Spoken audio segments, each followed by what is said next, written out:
Saudara terkasih dalam nama Tuhan, mari kita buka Alkitab kita yang terambil dalam kitab Matius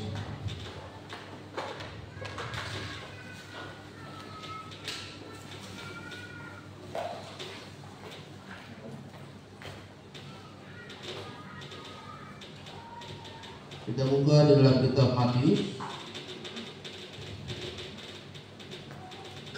Matius pasal ke-8. Kita akan baca dari ayat 23 sampai ayat ke-27.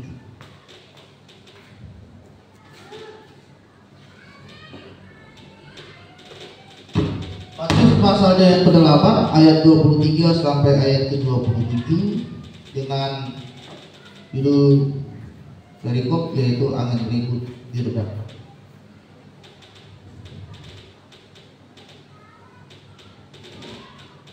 Lalu Yesus naik ke dalam perahu dan murid-muridnya pun mengikutinya. Sekonyong-konyong mengamuklah angin ribut di danau itu sehingga perahu itu ditimbus gelombang, tetapi Yesus tidur.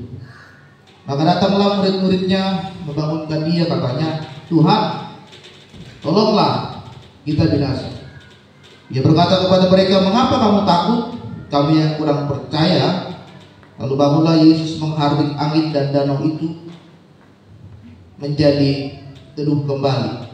Dan heranlah orang-orang itu, katanya, "Orang apakah dia ini sehingga angin dan danau pun taat kepadanya?"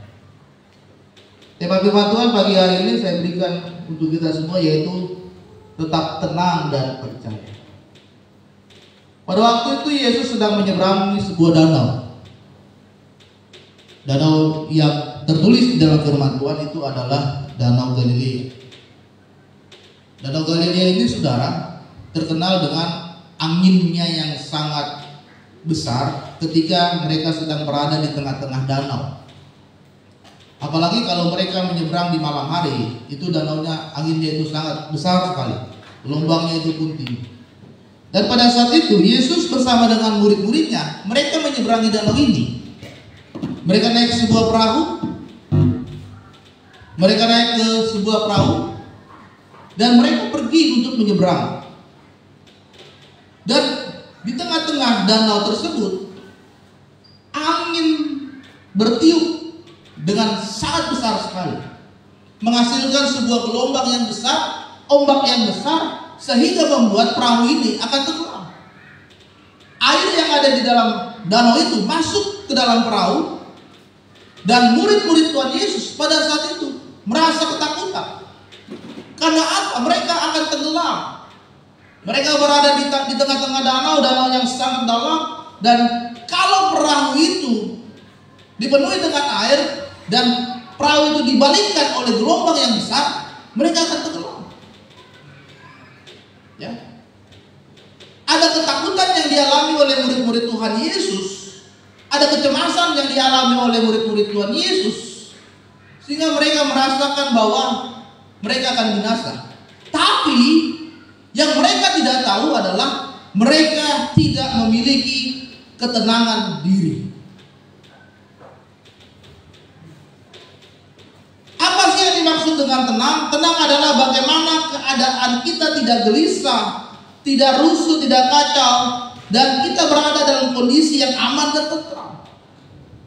Ya. Mereka sedang berada di gelombang, di ombak yang sangat besar. Perahu terancam terbalik oleh ombak yang sangat besar. Dan murid-murid Tuhan Yesus tidak merasakan ketenangan itu. Mereka gelisah, mereka khawatir, mereka cemas, mereka takut. Mereka tidak berada dalam kondisi yang aman. Padahal, saudara, firman Tuhan mencatat Yesus bersama-sama dengan mereka. Ada Tuhan Yesus bersama-sama dengan murid-murid Tuhan mereka yang berada di dalam perahu. Ada Yesus bersama-sama dengan mereka di dalam perahu. Tapi murid-murid Tuhan Yesus merasa ketakutan, merasa cemas, merasa khawatir. Padahal Yesus ada di dalam perahu. Bahkan firman Tuhan katakan, ketika ada ombak yang besar, Yesus tidur. Yesus tidur. Apa yang membedakan kita dengan Tuhan? Membedakan kita dengan Tuhan adalah ketika ada masalah yang besar, ketika ada gelombang yang besar, ketika ada badai kehidupan yang besar, Tuhan tetap tenang. Tapi manusia itu, saudara, ketika badai itu telah selesai, barulah kita merasa tenang. Ya kan? Kita punya masalah nih yang kita hadapi saat ini, kita gak bisa tenang. Susah tidur, kepikiran terus, kita pikirkan masalah kita, gerasa kerusuk, pergi sana, pergi sini, pergi sana, pergi sini, ya kan? Suka ngomong sendiri, marah sendiri, karena kita sedang punya masalah. Membedakan orang yang punya masalah dengan tidak punya masalah gampang, saudara. Kalau dia suka marah-marah, berarti dia punya masalah. Yang dompetnya kosong lah, yang ada kerjaan di kantor lah, ada masalah di keluarga dengan suami atau dengan istri, marah-marah, gelisah sana, kerjaannya ngomel terus, itu orang punya masalah. Yang membedakan kita dengan Tuhan adalah Yesus pada saat itu ada badai yang besar, ada gelombang yang besar, ada ombak yang besar, dan perahu terancam terbalik, dia tidur. Tapi murid-muridnya sangat ketakutan, cemas. Inilah yang membuat hidup kita ini, saudara, merasa bahwa masalah yang ada di dalam hidupmu lebih besar daripada Tuhan kita. Yesus tidur kok di situ. Kalau murid-murid Tuhan Yesus itu percaya bahwa Yesus itu sanggup melakukan perkara yang besar, sanggup melakukan mujizat yang besar, mereka tenang seharusnya. Ya, Yesus tidur, biarkan saja dia tidur. Dan Yesus akan tahu waktunya dia akan meredakan badai ini. Tapi murid-muridnya kan cemas. Saking cemasnya, ketika Yesus tidur, mereka bangunkan Yesus dan berkata, "Tuhan, bangun, kita akan tenggelam. Ada badai, ada ombak yang besar, Tuhan bangun." Mereka bangunkan Yesus pada saat itu, saudara, karena mereka punya ketakutan yang sangat besar.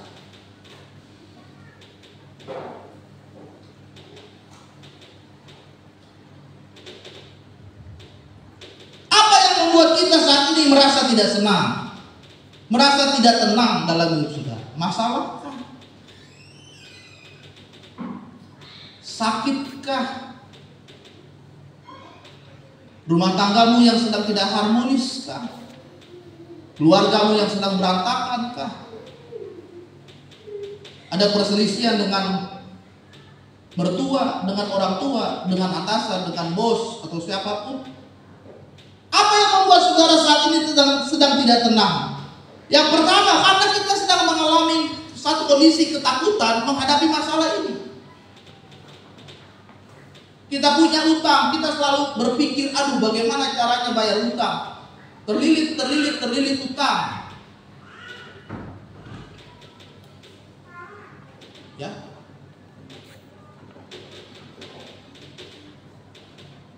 Kita kerja, punya cicilan mobil, cicilan motor, cicilan rumah. Selalu kepikiran tuh, wah, satu minggu lagi bayar mobil, uangnya belum cukup, bingung. 1 minggu lagi bayar rumah, uangnya belum cukup, bingung. Bayar kontrakan, bayar cicilan motor nggak cukup, bingung. Sehingga dalam 1 minggu ini kita ketakutan. Istri kita marahin, anak kita marah-marah, pokoknya nggak tenang pikiran. Yang membuat kita tidak tenang, yang pertama, karena kita punya rasa takut yang besar atas masalah yang kita hadapi sekarang ini, saudara. Sehingga saya katakan tadi, masalah kita membuat kita meragukan Tuhan dalam hidupmu. Dan inilah yang dialami oleh murid-murid Tuhan Yesus. Mereka meragukan Yesus sanggup meredakan badai ombak yang besar pada saat itu. Padahal sebelum mereka menyeberang, bagaimana Yesus melakukan mujizat. Sebelum mereka menyeberangi danau itu, Yesus sebelumnya mengusir roh jahat. Yesus sebelumnya menyembuhkan orang sakit. Murid-muridnya sudah melihat mujizat itu. Tapi ketika murid-murid Tuhan Yesus bersama-sama dengan dia di dalam perahu, mereka meragukan kuasa Tuhan. Apakah ada di antara kita yang saat ini masih meragukan Tuhan? Ada? Mungkin jika ada di antara saudara yang meragukan Tuhan, berarti saudara belum merasakan kehadiran Tuhan dalam hidupmu saat ini.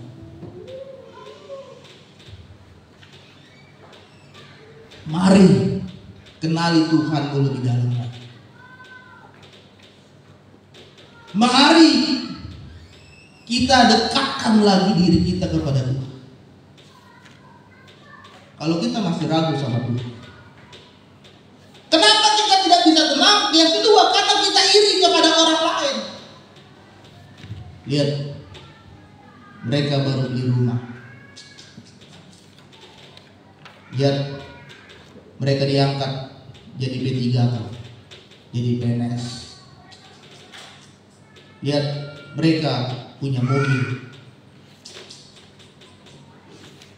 Kita iri, sehingga kita gak tenang, sehingga kita mau berusaha mencapai seperti yang orang lain sedang alami saat ini. Kita gak tenang semua. Kita iri karena takut kita direndahkan. Oh, yang lain udah punya rumah, punya rumah sendiri, saya tuh masih ngontrak, kita iri. Yang lain motornya udah bagus-bagus, kita masih motor Mio, motor Beat, suka mogok, kita iri. Punya mobil 1, mobil 2, mobil juga belum ada, kita iri. Rasa iri itulah yang membuat hidup kita tidak tenang dan membuat kita ingin seperti mereka. Ya. Yang membuat kita tidak tenang selanjutnya adalah kita terjebak di dalam kondisi masa lalu. Apa masa lalu saudara sekarang? Saudara pemakai narkoba? Kalau masih terjebak dari masa lalu dan itu masih berada di dalam pikiran saudara, kembali lagi ke narkoba. Artis ada 3 kali tertangkap memakai narkoba karena dia terjebak dari masa lalunya. 3 kali masuk penjara dengan kasus yang sama, memakai narkoba. Saudara punya masa lalu perzinahan, sampai sekarang saudara tidak bisa lepaskan, itu jadi membuat saudara tidak tenang. Setiap ada perempuan cantik, saudara dekatin, lama-lama selingkuh dan berzina. Ya. Harus lepaskan masa lalumu sekarang ini. Itu tidak bisa kita bawa-bawa sekarang, saudara. Kehidupan saudara yang lalu harus dilepaskan. Kalau tidak, itu yang menjadi penghambat saudara untuk maju. Kalau tidak, itu yang membuat saudara untuk maju, berkembang ke depan, meraih kebangkitan dalam hidup saudara. Karena apa? Kita masih terbelenggu dari masa lalu kita yang tidak benar. Kita masih hidup dalam penyembahan-penyembahan berhala.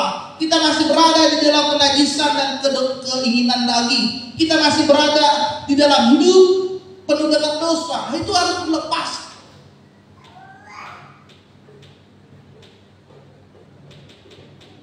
Yang membuat kita tidak tenang selanjutnya adalah kita sering mengeluh dan kita kurang bersyukur kepada Tuhan. Orang yang suka mengeluh, orang yang kurang bersyukur adalah orang yang tidak tahu berterima kasih kepada Tuhan. Kita ada sampai saat ini semua karena Tuhan, semua karena anugerah Tuhan. Harus bersyukur, berterima kasih kepada Tuhan atas semua yang Tuhan sudah beri.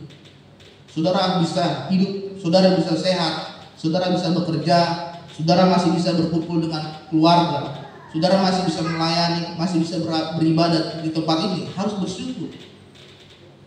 Jangan kerjanya mengeluh.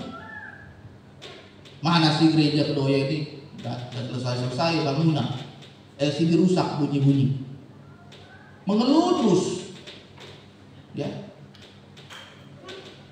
Gimana sih papi? Kerjanya begitu terus, narik, nggak pernah dapat, cuma pulang bawa duit 100, aduh, pusing istrinya kan, ngeluh. Padahal dia nggak tahu suaminya udah banting tulang.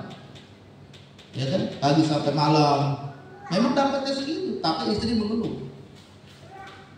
Kadang saudara kita tidak tahu rasa bersyukur kepada Tuhan, sehingga kadang-kadang kita kecewa kepada Tuhan dengan apa yang kita dapatkan sampai saat ini. Ya, gaji sedikit kita mengeluh, dikasih gaji banyak kita mengeluh. Karena apa? Kebutuhan kita makin banyak. Mengeluh lagi. Belum punya pasangan, kita mengeluh. Belum punya anak, kita mengeluh. Mengeluh terus dalam hidup. Itu yang membuat kita sekarang merasakan tidak tenang bersama dengan Tuhan.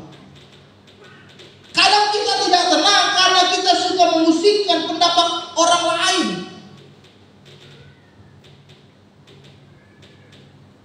Kadang orang ngomong ke kita masukkan ke hati. Ya. Orang menghina kita masukkan ke hati. Orang menjelekkan kita masukkan ke hati. Orang mengkritik kita masukkan ke hati. Itulah yang membuat kita menjadi membawa perasaan dan memusingkan diri kita. Selalu dipikirkan, kenapa ya dia ngomong begitu tadi? Kenapa ya tadi dia menghina saya? Ya, kenapa ya mereka menghina-hina keluarga kami? Itu dimasukkan ke dalam hati sehingga membuat saudara tidak tenang. Dan kenapa kita tidak tenang? Karena kita suka membandingkan diri kita dengan orang lain. Lihat keluarga sana hidupnya tenang, enak, bahagia. Saya begini susah. Saya single parent, saya urus anak sendiri. Aduh, enaknya seperti keluarga si A, si B. Saya mah hidupnya susah. Kita suka membandingkan diri kita dengan orang lain. Itu yang membuat kita saat ini sedang berada di dalam kondisi yang tidak tenang, seperti yang dialami oleh murid-murid Tuhan Yesus. Oleh sebab itu kita mau belajar mengapa kita harus hidup di dalam ketenangan. Yang pertama adalah kita harus hidup tenang supaya apa? Supaya kita dapat berdoa. 1 Petrus 4 ayat 7 berkata, kesudahan segala sesuatu sudah dekat, karena itu kuasailah dirimu dan jadilah tenang. Supaya apa? Supaya kamu dapat berdoa. Orang yang tidak tenang akan mengalami kesulitan untuk berdoa kepada Tuhan, sehingga dia melupakan Tuhan. Waktunya dengan Tuhan itu semakin berkurang. Dia selalu memikirkan masalahnya, dia selalu memikirkan apa yang terjadi dalam hidupnya. Dia tidak tenang dan dia tidak bisa berdoa.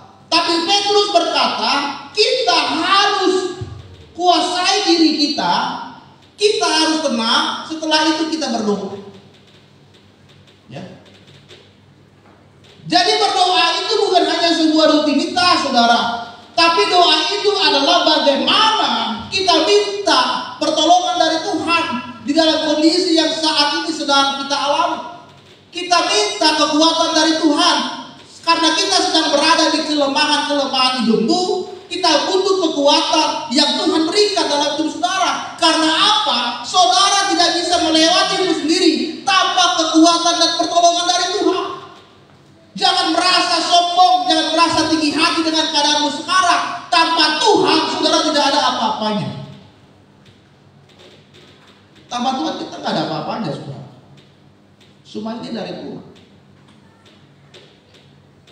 Saudara punya pekerjaan yang layak, pendapatan yang bagus, itu karena Tuhan. Jangan sombong.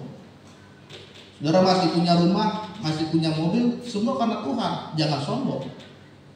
Saudara bisa pelayanan di depan sini, bisa khotbah di depan sini, bisa main musik di situ, semua karena Tuhan. Jangan sombong. Ya.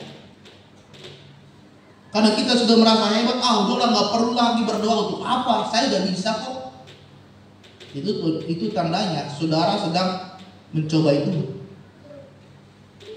Petrus berkata, dalam kondisi ketenangan itulah yang membuat kita bisa berdoa kepada Tuhan.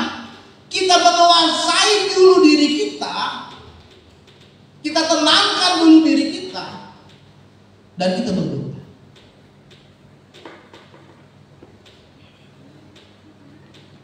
Di zaman perjanjian lama, para nabi-nabi Tuhan,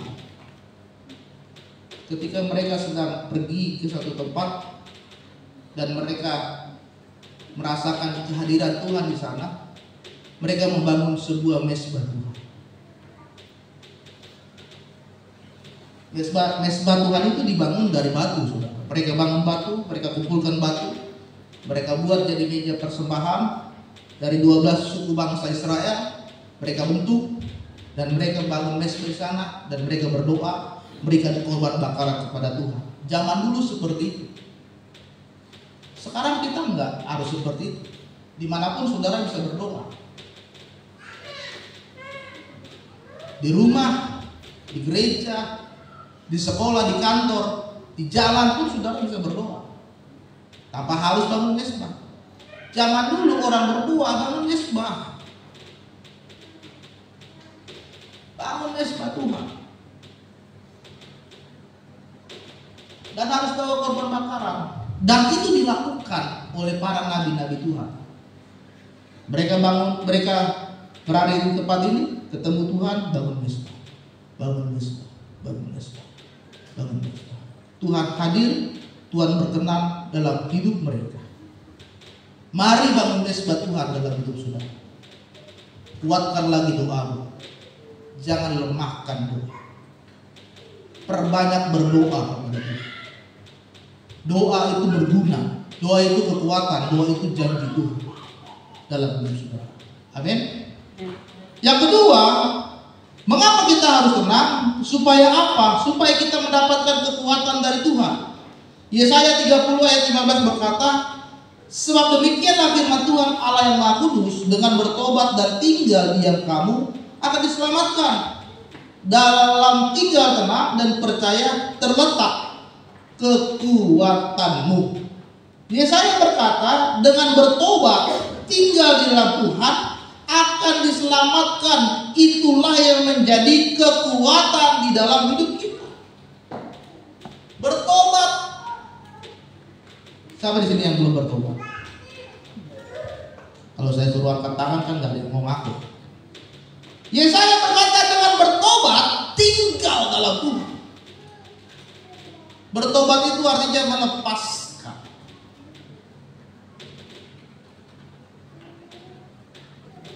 Melepaskan semua masa lalumu yang kelam, semua yang hidupmu kotor dari dosa, lepas. Setelah saudara lepaskan, tinggallah di dalam Tuhan. Itu kekuatan dalam hidup saudara. Tapi bertobatnya harus sungguh-sungguh.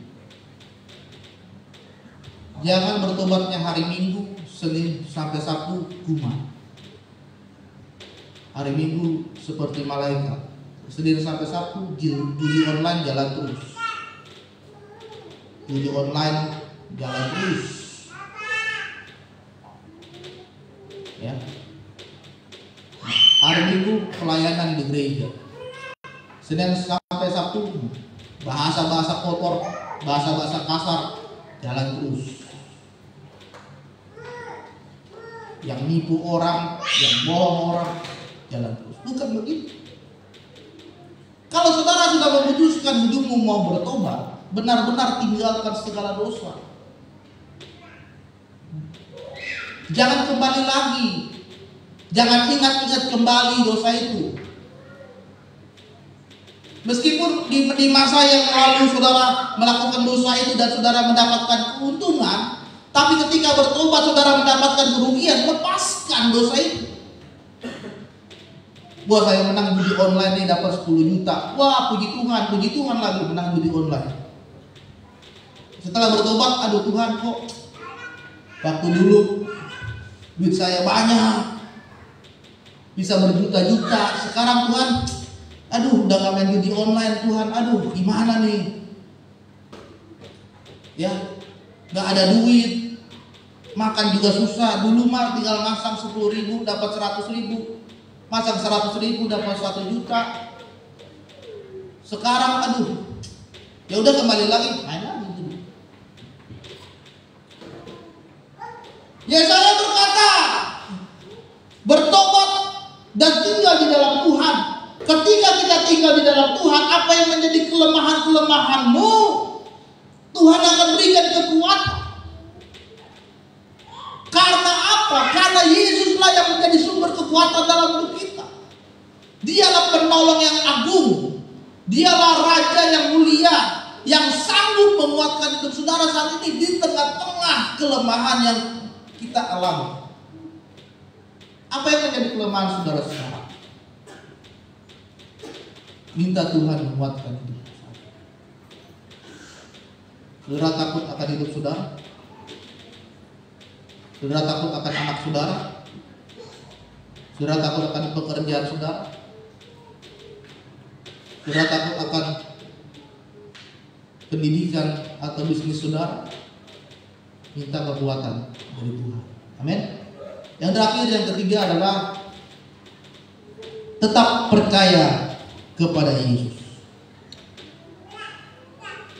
Ketika murid-muridnya membangunkan Yesus, apa yang dikatakan oleh Yesus kepada mereka? Yesus berkata, "Hai engkau yang tidak percaya, mengapa kamu takut? Hai engkau yang tidak percaya, kenapa kamu takut?" Itu perkataan Yesus.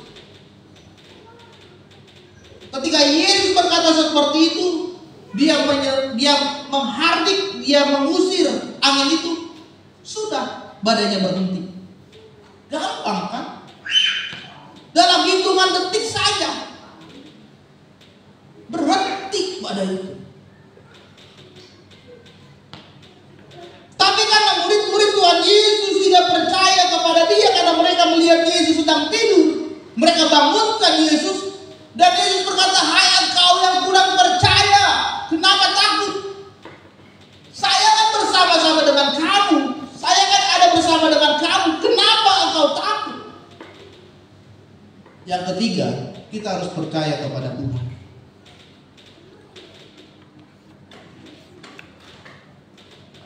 Kadang kita ragu kepada Tuhan.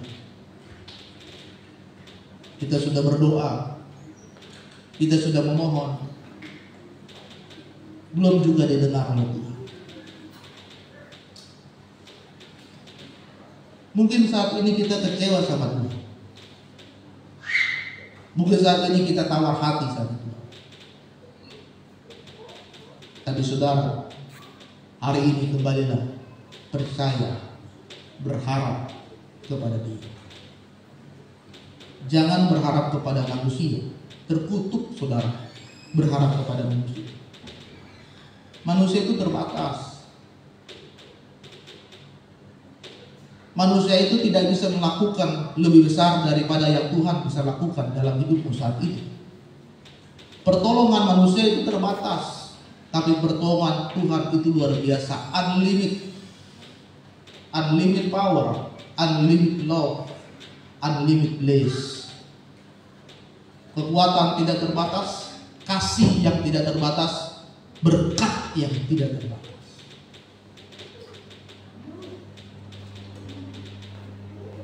Saudara terkasih dalam nama Tuhan, percaya dengan sungguh-sungguh harus kita miliki dalam hidup kita saat ini, sehingga membuat kita tetap tenang.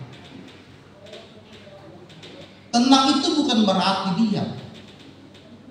Tenang itu bukan berarti bermalas-malasan. Tenang itu bukan berarti tidak melangkah dan tidak bergerak. Tenang itu adalah bagaimana kita tidak ribut, kita tidak bimbang, kita tidak gelisah, kita tidak takut, padahal kita punya masalah yang besar. Itu tenang. Tetap berjalan melewati masalah itu, tetap bergerak keluar dari masalah itu, tapi dalam sikap yang tenang. Tuhan berikan kekuatan, percaya kepada Tuhan, maka setiap pergumulanmu dapat diselesaikan dengan pertolongan dari Tuhan. Amin. Apa yang menjadi ketakutan saudara hari ini? Minta Tuhan berikan ketenangan. Saudara yang melahirkan, minta Tuhan berikan ketenangan. Saudara yang tidak punya uang, minta Tuhan berikan ketenangan. Tidak punya uang, tetap tenang. Saudara yang punya masalah, minta Tuhan berikan ketenangan.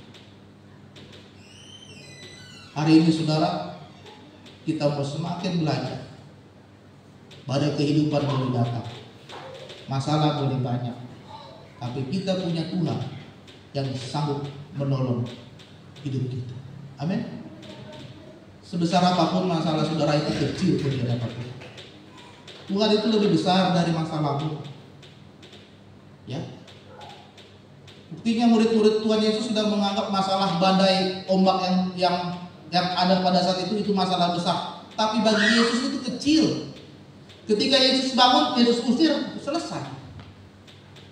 Badai kembali tenang, perahu bisa kembali lagi menyeberang, selesai. Gak harus dikuras dulu airnya dari perahu, gak harus dibanting-banting dulu setir perahunya digeser sana, gak harus layar perahunya digeser sana, geser sini, enggak. Hanya ketika Yesus bilang, hai badai berhentilah, berhenti. Kecil bagi Tuhan masalah saudara. Kadang kita yang merasa itu sangat besar, tapi bagi Yesus tidak ada yang mustahil bagi Dia. Dia sanggup menolong saudara, bahkan di pergumulan masalahmu yang sangat besar,